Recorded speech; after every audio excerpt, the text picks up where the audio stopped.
In the famous song Landslide by Fleetwood Mac, there's a line that says, "I've been afraid of changing because I built my life around you."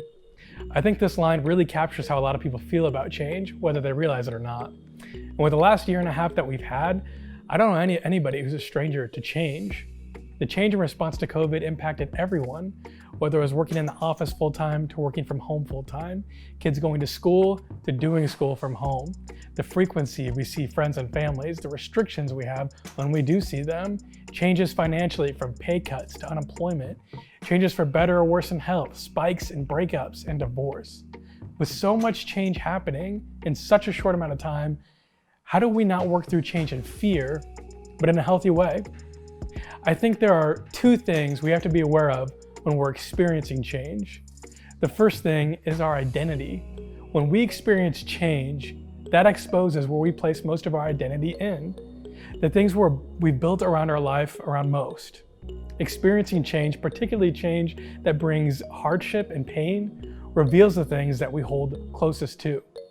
When your identity is wrapped up in finances and the economy goes bad, when your identity is wrapped up in your relationship or marriage and you start fighting a little more than usual, when your identity is wrapped up in your job and it changes or you lose it, those tend to be the times where we see this domino effect. The thing that you were putting first in your life falls down and everything starts to fall down and crumble with it. The other thing we have to be aware of is our mindset. Usually change brings one of two mindsets, either one of fear or one of excitement. Some respond with optimism and some respond with the what ifs. Some see change as an obstacle and some see change as an opportunity. Whatever change has looked like in your life, I want to remind you today that change comes from God.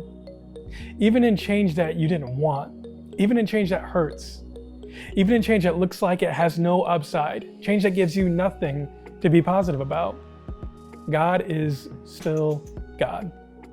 Nothing in this world will require more radical change from you than following God.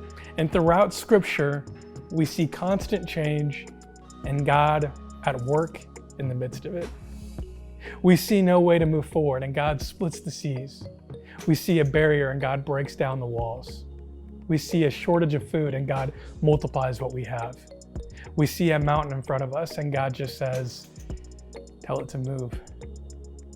What do we need through change? You just need a little bit of faith the size of a mustard seed.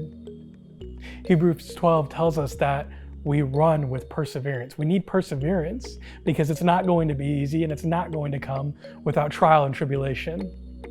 But we run with perseverance the race marked out for us, fixing our eyes on Jesus, the author and perfecter of faith.